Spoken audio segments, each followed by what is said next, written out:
বাংলাদেশে হিন্দু সংখ্যালঘুদের ওপর হামলায় এবার গর্জে উঠল হিন্দু সংগঠন। বিক্ষোভকারীরা বাংলাদেশের হিন্দুদের সুরক্ষার দাবি জানায়, অন্যদিকে হিন্দু রক্ষী দল তারাও সুরক্ষার দাবি জানায়। এমনকি বিক্ষোভকারীরা বাংলাদেশ চলো বলে একটি বিশাল সমাবেশ করে এবং বাংলাদেশের মৌলবাদীদের বিরুদ্ধে হাতে প্লাকার্ড নিয়ে বিক্ষোভ দেখান।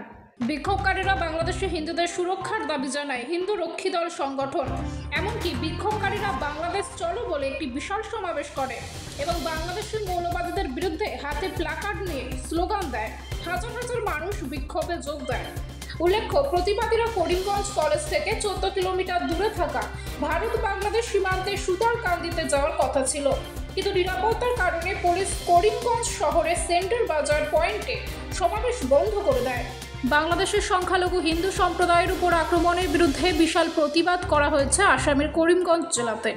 স্থানীয় হিন্দু সুরক্ষা দল ও বিভিন্ন সংগঠন মিলে এই প্রতিবাদী মিছিলের আয়োজন করে। হিন্দু সম্প্রদায়ের সুরক্ষা দাবি নিয়েই প্রতিবাদ গড়ে তোলেন তারা। বাংলাদেশ চলো নাম দিয়ে বাংলাদেশি মৌলবাদীদের বিরুদ্ধে হাতে প্লাকার্ড নিয়ে উগ্র স্লোগান দিয়ে মিছিল বের করা হয় সেদিন। এই প্রতিবাদী মিছিলে কয়েকশো লোক যোগদান করে। প্রতিবাদী মিছিলটি করিমগঞ্জ শহর থেকে 14 কিলোমিটার দূরে থাকা সড়ক পথে ভারত বাংলাদেশ সীমান্ত সুতারকান্দি দিয়ে বাংলাদেশের উদ্দেশ্যে রওনা দিয়েছিল। সুরক্ষার কথা চিন্তা করে করিমগঞ্জের পুলিশ প্রশাসন মিছিলটি 1 কিলোমিটার পথ অতিক্রম করার পর ব্যারিকেড বসিয়ে আটকে রাখতে সক্ষম হয়েছে। হিন্দু রক্ষী দলে যেভাবে আমি কার্যসূচি গ্রহণ করছি বাংলাদেশ চলো বলি, তার কারণ বাংলাদেশ হোক আমার হিন্দু মানুষ হোক যেভাবে অত্যাচারিতা আমার মা ভুনক লোক করি আছে, এই কারণে আমি আজ তীব্র গরিহনা দিবলৰ কারণে আমি এই মিছিলটো বাংলাদেশ চলো অভিযানৰ আরম্ভ কৰিছো। আপোনালোকে জানে কালি রামকৃষ্ণ নগৰত যি ঘটনা ঘটিছে, আপোনালোক সাংবাদিক নিশ্চয় জানে রামকৃষ্ণ নগৰত কুটিখৰা গ্রামত হিন্দু শ্মশানত মন্দিৰ কালী মন্দিৰটো ভাঙি পেলাই যিটো বাংলাদেশত মন্দিৰ ভাঙিছিলে সেইটো ঠিক পৰহি দিনা আমাৰ ৰামকৃষ্ণ নগৰত সেই মন্দিৰখিনি ভাঙিছে।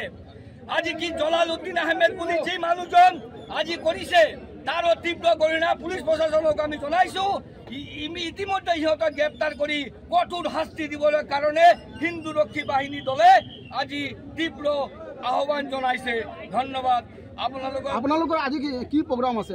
আজি আমি বাংলাদেশ চলো অভিযান কৰি আছো। আমি বাংলাদেশ যাম।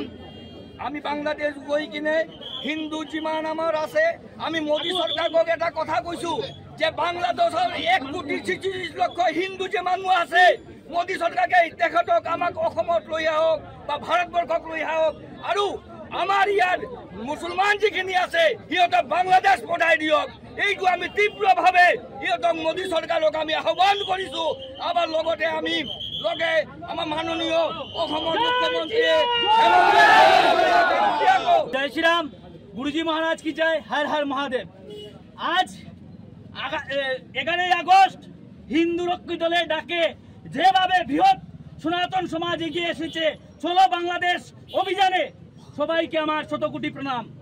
বাংলাদেশে যেভাবে মৌলবাদী জিহাদিরা হিন্দুদের উপর অত্যাচার করছে, মা বোনদেরকে দর্শন করছে, প্যান্ট খুলে দেখছে এরা হিন্দু কি মুসলমান, দেখে হিন্দুদেরকে হত্যা করছে, তারই প্রতিবাদে আজকে আমরা বাংলাদেশ চলে ডাক দিয়েছি।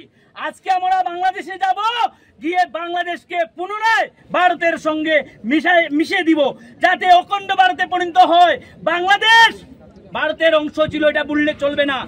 অনেক মানুষ আছে আমাদেরকে বলে যে বাংলাদেশ হয়েছে, কি হয়েছে, বাংলাদেশ নিয়ে প্রোটেস্ট করার কি প্রয়োজন।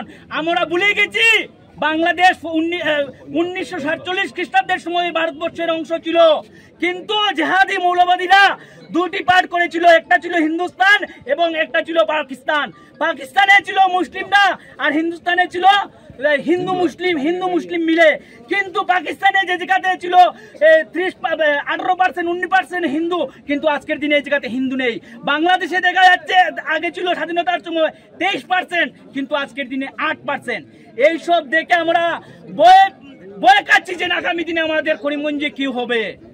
তাই আজকে আমরা এখান থেকে আওয়াজ দিচ্ছি সিলেটে, বাংলাদেশের তখন সরকার নেই, কুকুর ছাগল এগুলা সরকার চালাচ্ছে। এই দিদিকে হুঁশিয়ারি করে দিচ্ছি, তোমাদের আর বেশি দিন সময় নেই। আজকে আমরা বেশি ঘন্টা সময় নেই, আমরা আসছি তোমাদের বাংলাদেশকে মিশিয়ে ভারতের সাথে যুক্ত করার জন্য।